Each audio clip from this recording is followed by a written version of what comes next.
C'est un chrono un peu spécial et bon, la route était mouillée, il y a des virages, on ne savait pas trop comment les aborder, mais bon, ça a été une bonne journée pour moi. Maintenant, je vais me reposer, on va attendre les 4 derniers jours qui vont être un petit peu plus escarpés. Avec le vélo de chrono, dans l'ascension, c'est pas si facile.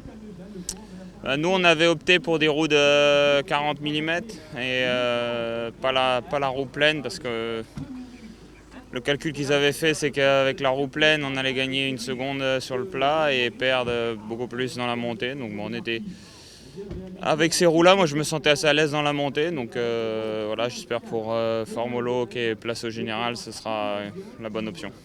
Comment est le moral? Les 2 premiers jours ont été vraiment durs, hein.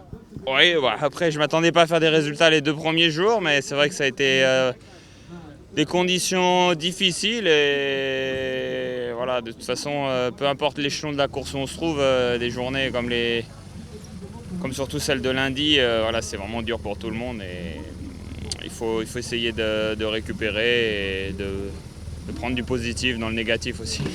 Maintenant, l'objectif, c'est samedi pour vous?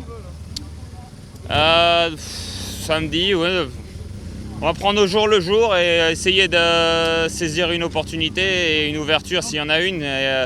Quand on regarde le parcours, on ne voit pas trop où est-ce que ça peut s'ouvrir la course pour les échapper. Mais bon, s'il y a une ouverture, j'essaierai de la saisir. Juste un petit mot sur votre timing. Vous avez décalé votre entrée, vous étiez prévu sur le Tour de Valence, finalement vous avez pris le Tour d'Andalousie. Qu'est-ce que ça veut dire? Ça veut dire que vous voulez être prêt, enfin vous pensez que c'était un peu trop tôt? On sait que cette année vous changez de programme avec le Giro. Non, honnêtement, j'ai eu un tout petit souci. Voilà, je me suis déplacé le 5 Rome juste quelques jours avant Valence et bon, il a fallu que je me repose pendant une semaine, le temps que tout se remette en place. J'ai dû voir des ostéos tous les 2 jours pendant une semaine et voilà, sur le coup j'ai décalé ma rentrée, mais voilà, le but c'est le Giro et le Tour et être un maximum frais pour ces 2 épreuves-là parce que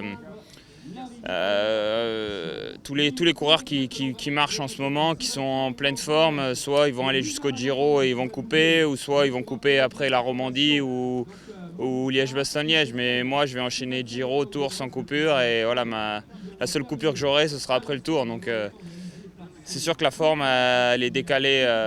Il faut que je décale tout de 2 mois, quoi.